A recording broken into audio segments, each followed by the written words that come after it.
স্যারের বউ আন্টি খুব লোভী ছিল। আমার কাছে যখন তখন জামাকাপড় টাকা পয়সা চাইতো। আন্টির একটা মেয়ে আছে, দেখতে খুব সুন্দরী।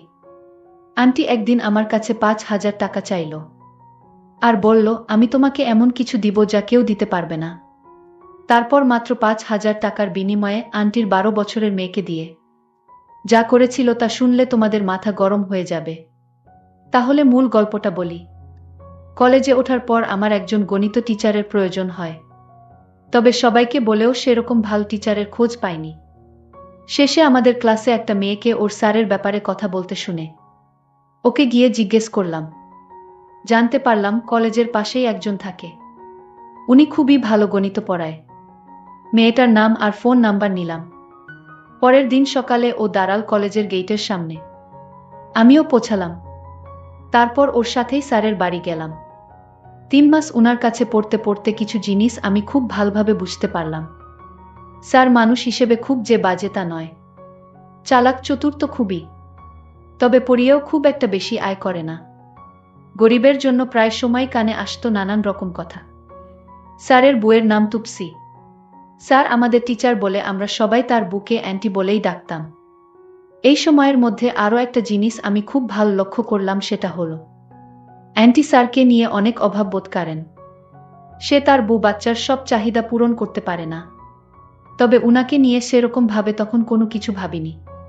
আমার বাবার বেশ টাকা পয়সা থাকায় আমি সবসময় খুব ভালো জামা কাপড় পরে যেতাম। দামি বাইক কিনে দিয়েছিল বাবা, তাতে করে পড়তে যেতাম। তবে বাবার করা আদেশ ছিল আমি যেন বাইক নিয়ে কলেজে না যাই, আর তার সেই আদেশ আমি মেনে নিয়েছি।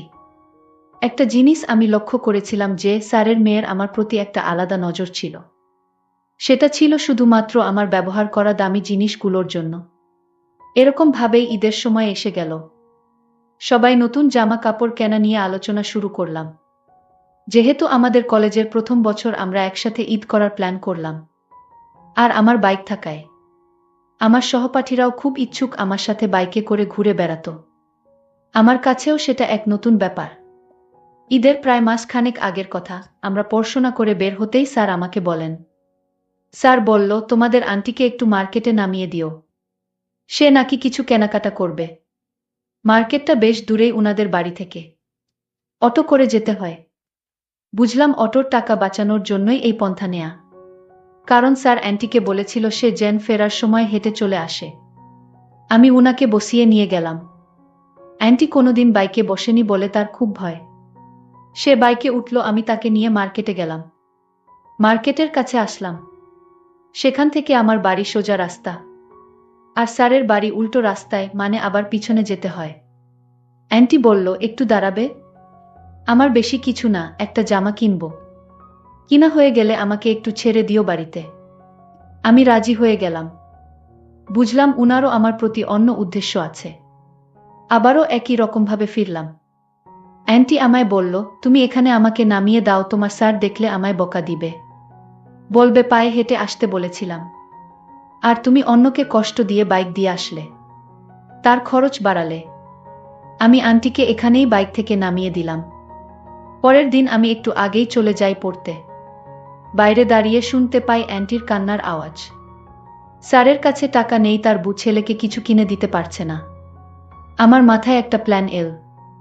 সেদিন বাড়িতে ফিরে মাকে বললাম, আমার তো অনেক নতুন জামা আছে যেগুলোর ভাঁজও ভাঙ্গিনি, সেগুলো আমি গরিবদের দেব। মা তো শুনেই লাফিয়ে উঠল ছেলের মুখে এই কথা শুনে। আমি বেছে বেছে আমার 4-5টা না পরা দামি শার্ট আর টি শার্ট নিলাম।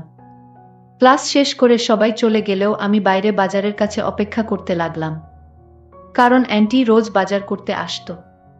অ্যান্টি আসতেই আমি ব্যাগ থেকে বার করে জামাগুলো দিতে গেলাম। অ্যান্টি কিছুতেই নেবে না।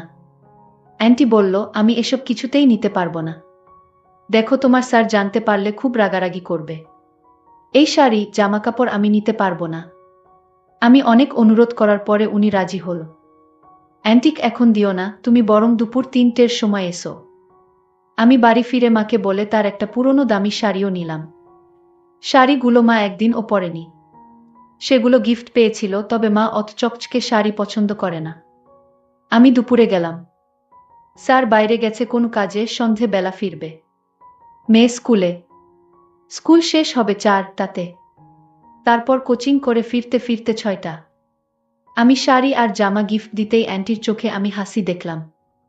সেটা খুশির হাসি যে নয় তা বোঝার আমার যথেষ্ট ক্ষমতা ছিল। সেটা ছিল এক প্রকার লোভের হাসি। প্রথমে খুব বাহানা করছিল সেগুলো না নেয়ার জন্য। তবে 10,000 টাকা দামের শাড়ি ফিরিয়ে দেওয়ার মতো ক্ষমতা সবার থাকে না। অ্যান্টি বলল, তুমি আমাদের জন্য এত কেন করছো? আমি তো তোমাকে কিছুই দিতে পারবো না এর বদলে। আমি বললাম, কি যে বল না অ্যান্টি, আমার কিছুই চাই না তোমার থেকে। আন্টি বলল, না, এর বদলে আমার তোমাকে কিছু দেওয়া উচিত। আমি বললাম, না আন্টি, আমার কিছু লাগবে না। আমার যদি কোনো সময় কিছুর প্রয়োজন হয় তাহলে আমি চেয়ে নিব। আমি বললাম, আন্টি তোমার এই কাপড়গুলো পছন্দ তো? অ্যান্টি বলল, পছন্দ মানে 7 জন্মেও তোমার স্যার আমাকে এসব দিতে পারবে না। আর তুমি আমাকে কত দামি জামা কাপড় দিলে। আমি বলেছিলাম এটা কিছু নয়, এরকম আরও দেব পরে। তবে আপাতত আর নেই। অ্যান্টি বলল, হ্যাঁ দিও। অ্যান্টি আমার চোখের দিকে এক অন্যরকম দৃষ্টিতে তাকিয়েছিল। তবে আমার সাহস হয়নি উনাকে কিছু বলার। আমি উঠে আসছিলাম। তখন আন্টি আমায় বলল, তোমার যে কোন সময় যা প্রয়োজন হয় আমার কাছে চেয়ে নিও। আমি বললাম, তুমি আর কি দেবে? আমিই তো তোমাকে কত কিছু দিয়ে গেলাম। অ্যান্টি বলল, আমি তোমায় এমন কিছু দিব যা কেউ দিবে না। আমি বললাম, আন্টি কি এমন জিনিস আমায় দিবে যা কেউ দিবে না আমায়? আমি চলে এলাম। বুঝলাম অ্যান্টি আমার থেকে আরও জামা কাপড় বা টাকা পেলে আমি যা বলবো তাই দিতে রাজি থাকবেন। তবে আমার কাছে আরও জামা শাড়ি থাকলেও সেগুলো আমি তখনই দিব আন্টি, যখন আমি কিছু পাবো। পরের দিন পড়তে গেলাম। স্বাভাবিকভাবে পড়ে বের হলাম। উনি বারবার পড়ার ঘরে আসছিল আর নানান বাহানায় স্যারের সাথে কথা বলছিল। আমি ভাবলাম আমি ওনাকে এমন লোভ দেখাবো যাতে সে আমার কথাই সারাদিন চিন্তা করতে থাকে, যাতে করে হতাশ হয়ে উনি নিজেই একটা পদক্ষেপ নেয়। আমাদের পড়া শেষ হতেই একদিন সবার সামনে আমাকে এসে বলল, অ্যান্টি বলল, তুমি আমাকে একটু মার্কেটের দিকে ছেড়ে দেবে? কথাটা শুনে স্যার রাগী ভাব নিয়ে অ্যান্টির দিকে তাকালেও অ্যান্টি কোনো তোয়াক্কা করল না। আমিও না বলিনি। অ্যান্টিকে বাজারে নিয়ে আসলাম। বাজার আসতেই থামাতে বলল। আমি বাইক থামাতেই উনি নেমে পড়লেন। আমি মার্কেটে নামিয়ে দিয়েই চলে গেলাম। ঈদের আগের শেষ ক্লাস ছিল আমাদের। আমি যথারীতি আগে গিয়ে হাজির। স্যার তখন বাথরুমে। আন্টি আমায় বলল, তোমার ফোন নাম্বারটা দেবে? আমি দিলাম। তাড়াতাড়ি আমার ফোন নাম্বারটা নিয়ে চলে গেল। ঈদের 3য় দিন বিকাল বেলায় আমি রেডি হচ্ছিলাম। ক্লাসের বন্ধুরা বেরাবো একসাথে। একটা অজানা নাম্বার থেকে ফোন এলো। আমি, হ্যালো, কে বলছেন? আমি তোমার আন্টি গু। আমি বললাম, হ্যাঁ অ্যান্টি বলেন। অ্যান্টি বলল, তুমি আজ আসবে এখানে? একটু দরকার ছিল। আমি ঘুরতে যাওয়ার প্ল্যান বাদ দিলাম। আমি বন্ধুদের সাথে ঘোরাঘুরির প্ল্যান বাদ দিলাম। আমি আমার বন্ধুদেরকে বুঝিয়ে বললাম, তোদের নিয়ে অন্যদিন ঘুরতে যাব। আজ আমার বাড়িতে জরুরি দরকার আছে। আমি তাদের মিথ্যা কথা বলে স্যারের বাড়ি চলে গেলাম। ঘরের ভিতর ঢুকেই দেখি অ্যান্টি আমার দেয়া দামি শাড়িটা পরে দাঁড়িয়ে আছে। আমি আন্টিকে জিজ্ঞেস করলাম, স্যার কোথায় আন্টি? আন্টি বলল, তোমার স্যার বাড়িতে নেই। আমার মেয়েকে নিয়ে বাহিরে গেছে। মনে হয় কোথাও ঘুরতে গেছে। তাহলে আন্টি আপনি বাড়িতে একা? যাই হোক, আন্টি আমায় ফোন দিলে কেন? আন্টি বলল, দরকার ছিল। আমি বললাম, কি দরকার বলুন? অ্যান্টি বলল, তুমি যে বলেছিলে আমাকে আরও শাড়ি দেবে, দিলে না তো? আমি কি এই একটাই শাড়ি পরে ঈদ কাটাবো? আমি বললাম, তুমিও তো বলেছিলে আমাকে এমন কিছু দেবে যা অন্য কেউ দিতে পারবে না, কিন্তু দাওনি তো। অ্যান্টি বলল, এই ব্যাপার বুঝি? আমি বললাম, হ্যাঁ তাই। আন্টি তখন আমায় বলল, আচ্ছা তুমি আমায় কিছু টাকা দিতে পারবে? আমি বললাম, কত টাকা? আন্টি বলল, আমার 5,000 টাকা হলে হবে। পরে আবার দিয়ে দিব তোমায়। আমায় বিশ্বাস করে টাকাটা দাও। আমি বললাম, আন্টি আমি তোমায় টাকা দিব, কিন্তু টাকা ফেরত নিতে পারবো না। যদি ফেরতের কথা বলেন তাহলে আমি টাকা দিতে পারবো না। আচ্ছা বাবা, ঠিক আছে, আমি তোমাকে টাকা ফেরত দিব না। এখন খুশি? তাহলে 5,000 টাকা দাও। আমি আন্টিকে বললাম, আন্টি তুমি আমায় বলছিলে কি দিবে যা অন্য কেউ দিতে পারবে না। তাহলে কি দিবে আমায়? আন্টি তখন বলল, তুমি আমায় আগে টাকা দাও, তারপর দেখো আমি তোমায় কি উপহার দেই। আমি আন্টির কথা শুনে আন্টিকে বললাম, তাহলে আপনি 30 মিনিট অপেক্ষা করুন, আমি আপনার জন্য বাড়ি থেকে টাকা নিয়ে আসছি। আন্টি বলল, ঠিক আছে, তুমি তাহলে বাড়ি থেকে টাকা নিয়ে এসো, আমি অপেক্ষায় আছি তোমার। আমি তখন বাইক দিয়ে আমার বাড়ির দিকে রওনা দিলাম। আমি ঘরে ঢুকে মাইনি ব্যাগ থেকে 5,000 টাকা নিয়ে আন্টির বাসায় চলে আসলাম। আজ আমি মনে মনে ভাবতে লাগলাম, দেখি আজ আন্টি আমায় কি দেয়। মনে মনে ভাবলাম টাকা দিব পরে, আগে দেখি আন্টি কি দেয়। আমি জানতাম আন্টি আমায় কি দিবে, কিন্তু আমি যা ভেবেছি তাই কি দিবে। যাই হোক, আমি আন্টিকে বললাম, আন্টি আমি টাকা নিয়ে আসলাম, এখন তুমি আমায় কি দিবে দাও। তুমি তো বললে আমি যা দিব তা কেউ দিতে পারবে না, তাহলে কি এমন জিনিস আন্টি বলুন। আন্টি তখন বলল, আমি যা দিতে চাই সেটা দিনের বেলা হয় না। আমি বললাম, কি এমন জিনিস দিবে তাও দিনে দেওয়া যাবে না। আমি আন্টিকে বললাম, আন্টি দিনে দেওয়া যাবে না।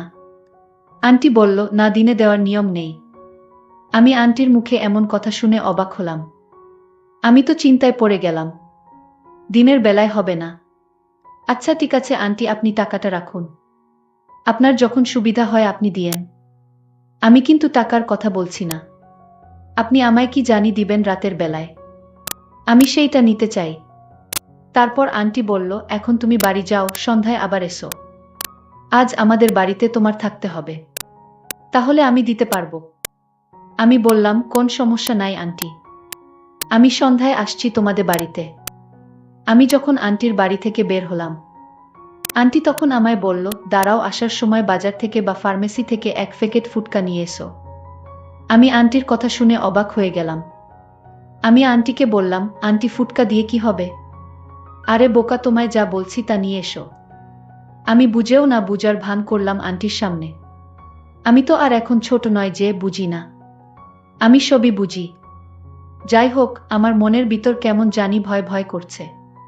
আমি সন্ধ্যার আগে গোসল করে খেয়ে নিলাম, তারপর শরীরের পারফিউম দিলাম, তারপর ফুটকাটা নিয়ে আন্টির বাসায় চলে গেলাম। আমি আন্টির বাসায় ঢুকতেই আন্টি বলল, তুমি তো দেখি জামাই সেজে গেছো, বাহ, আজ তোমাকে অনেক সুন্দর লাগছে। আমি আন্টিকে বললাম, কি যে বলেন। আন্টি বলল, এত লজ্জা কিসের, তুমি তো আমার ছেলের মতো। আমি আন্টির কথা শুনে ভাবলাম, কি বলে আন্টি এসব? তাহলে আমি যা ভেবেছি তা কি মিথ্যা হতে চলেছে নাকি? আমি তো কিছুই বুঝতে পারি না। দেখি কি হয়, আল্লাহ ভরসা। আন্টির একটা মেয়ে আছে, খুব সুন্দরী, এইবার ইন্টার সেকেন্ড ইয়ারে পড়ে। আমি আন্টিকে বললাম, আন্টি এই নাও, তুমি ফার্মেসি থেকে আনতে বলেছিলে, নিয়ে আসলাম। আমি আন্টিকে বললাম, আন্টি কি দিবে দাও। আন্টি বলল, এত পাগল হইছো কেন, রাত পোয়াতে তো অনেক বাকি। হঠাৎ দেখলাম স্যার তার নিজের মেয়েকে সাজিয়ে নিয়ে আসলো। আন্টি বলল, আমার মেয়েকে তোমার সাথে বিয়ে দিতে চাই। আমি জানি তুমি মনে মনে তাকে ভালোবাসতে, আর তাই আমি তোমার মতো ভালো ছেলে হাতছাড়া করতে চাই না। আমি আজ আমার মেয়েকে উপহার হিসেবে তোমাকে দিলাম, মানে তুমি রাজি থাকলে তাকে তোমার সাথে বিয়ে দিব। আমি মনে মনে যা চিন্তা করছিলাম, দর্শক বন্ধুরা তোমরা হয়তো বুঝতে পেরেছ, কিন্তু আমি যা চিন্তা করছি সব ভুল চিন্তা, সব আমার মনের ভুল ধারণা। যাই হোক, আমিও আন্টির কথায় রাজি হলাম, তাদের সম্মতিতে আমি তাকে বিয়ে করে ফেললাম। বন্ধুরা, আজকের গল্পটি কেমন লাগলো তা অবশ্যই কমেন্ট করে জানাতে ভুলবেন না। ধন্যবাদ।